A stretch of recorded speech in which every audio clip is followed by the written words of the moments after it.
Because I think what you're saying is absolutely right, I think. But there's a sense of many people in the West as well that, in fact, Western civilization is at a stage now of complete moral and spiritual bankruptcy.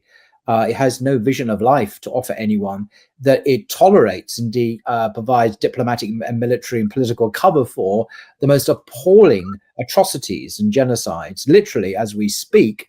And this is seen by most of the world. The hypocrisy, the two levels of discourse. On one level, we have the language of human rights, of freedom, of sovereignty, of respect, and so on. On the other hand, what we do in the West, which is actually to support regimes, support in every conceivable way regimes that are committing genocide, literally killing innocent men, women, and children as we speak. And this total clash, this disjuncture, this discontinuity between those two discourses is very evident to the world. And so there's a sense that the West is completely in free fall. It is completely bankrupt and can no longer, we see through the rhetoric, we see through the surface language, as I say, of human rights and so on. And that in its heart, it is extremely ugly and evil. Many people would say it was evil. So even if we say that is absolutely true and spot on, the question then would be, well, how much does that have to do with the concept, the idea of modernity? For whilst double standards are going on, whilst we're applying the rule of international law very kind of stringently on Ukraine and totally absent on Gaza and Israel, for example. Yeah. Well, that still doesn't mean that we are not inventing tech, discovering more deeper science. It doesn't mean that the project of transhumanism shouldn't continue. It doesn't mean the idea of modernity shouldn't continue. That continues regardless of what else is happening in the day-to-day arena of just human actions and endeavorment. Mm-hmm. No, I completely agree. Is in this sense that idea of we will grab power in terms of let's focus on science, let's focus on economy, let's focus on outwardly bettering ourselves, not necessarily spiritually or morally or ethically. That's kind of if you want, but outwardly make life better, more mod cons. And we'll do that at the expense of asking the bigger questions. What is the meaning of life? Is there a deeper purpose? Why is it something rather than nothing? That's really what modernity is. And religiously, the first people religiously to encounter modernity are mainly Christians in the West and Jewish communities in the West. And modernity was a prime reason why Christians and Jews en masse, trickles at first, but then, it became like a floodgate, began to lose touch with their religion. And that same idea, that same challenge is with Muslims today. There are Muslims now who confront the idea of modernity. Well, modernity's attack on religion, modernity saying science is really the answer to everything, modernity's idea of morality, and it kind of makes the Muslim question, especially the young Muslim, question their faith. Yeah. And that's the modern challenge. Yeah. I'm not very keen on the word modernity. It's just my own thing, really. Because if you say the word modern, what does it conjure up? It conjures up the word, it conjures up, science, neutrality, objectivity. It's not bias. It's simply the air we breathe. It's simply natural. It's part of the. It's not clearly identifiable. It's just modern. Is where we're at. So if we take that there, it's true, because then I could say 1,000 years ago, when someone invented the wheel or something, and we didn't have it before, now we have this new invention. It could be said that equally, I'm now living in modern times. So every kind of generation or epoch becomes modern, which is understandable. And that's how we use it in the kind of conventional sense. But modernity is at root a philosophical idea, more than technology, more than the current status quo. It's a philosophical idea. That's what I was going to say. Yeah. Yeah.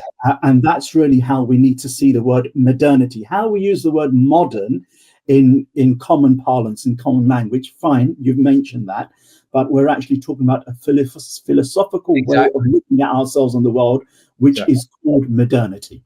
That's and that's why I don't like the word. It's almost the propaganda word that the West uses to present itself as neutral, objective, fair, and natural. You know, it's not biased. It doesn't have a worldview. It's just modern. And I would that's if we park that word to one side. What I would rather call it is, as you've already said, it's a secular worldview, a worldview that deliberately excludes God from its frames of reference. Indeed. It's the outcome of particular Western, the capital W, Western historical trajectory and a genealogy of ideas that we can trace back. We can go back, to the foundations of liberalism, secular liberalism, people like John Locke, for example. I mean, go back to people like Kant, Immanuel Kant, the great 18th century Enlightenment philosopher, author of the Critique of Pure Reason and other works, with the idea of autonomy is another key concept in our supposedly neutral, objective, scientific world, is this idea of our autonomy, that the external has no claims on us, that we invent our own worlds, our own, you've already said this, our own moral code. And this idea of autonomy and freedom from any restraint and so on leads ultimately, many would argue, to societal collapse, because we're not really looking at our duties to God, to our families, to society, to the common good as a matter of obligation.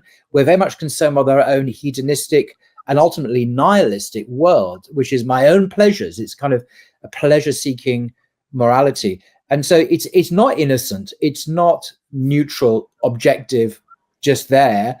It is the outcrop, the outworkings of a very specific set of historical movements in the West. We go back to the Renaissance and Enlightenment, and then we have people like Martin Luther, then we have Kant and Enlightenment thinking, and then postmodernism, which is just like modernity on acid. I think it's not really a new thing. It's just modernity gone crazy, which is having incredibly negative consequences in societal collapse, the breakdown of the family, the so-called redefinition of gender. There's no longer just two genders as God has created us. The Quran rightly says that. So does the Bible say that. We now choose our gender. We choose our sexuality and all this stuff. This is all madness. And thus you get Trump, you get the reaction in America, and it's spreading around the world.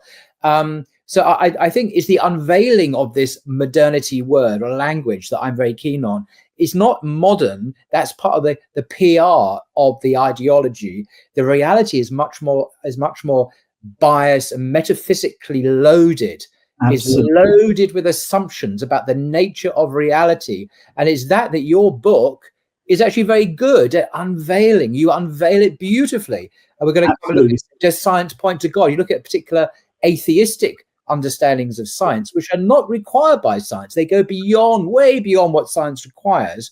But it's assumed by people like Richard Dawkins that there's somehow atheism is intrinsic in the DNA of science. And you unveil this and you demystify it and you call it by its real name. So yeah, you're absolutely right. So there is the set of assumptions that modernity, the philosophical idea of modernity, has birthed. Not necessarily all planned. Some of it might have been planned, but it's come about, and it's not just something that's in the geographical West. It's now global, and it's not just something that I can discuss this and have a bit of a banter in a philosophical class. It actually has real world consequences of soul, salvation, consequences of broader consequences that believers and Muslims and non-Muslims will share, fracturing communities, fracturing relationships and families, making human self-worth purely judging in material terms and consumeristic terms. And we're heading down that road, and the world doesn't seem to be humanly, ethically, morally better than it perhaps once was.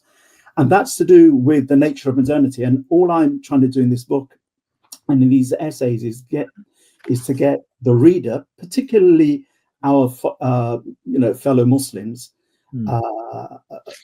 to understand. Don't take things for granted. Question them healthily, examine them. So when we have the idea of universal human rights, it sounds wonderful, but are they really universal? Or are they particular to a particular culture or a framework? Or are some of them universal and some of them very particular? Question healthily what we're being taught. And then here is the difficult bit for Muslims. And then see if we can measure that, weigh that in the balance of revelation itself. Not just my own particular ideas and what I feel, but actually, what does revelation say? Does it say anything conclusively, hinting at it? What does the revelation say about these matters, such that I can reorientate the beliefs of my heart, reorientate the actions, the spiritual states of my heart and my intellect, and begin to maybe be a healer rather than just be part of the problem. Yep, that's good.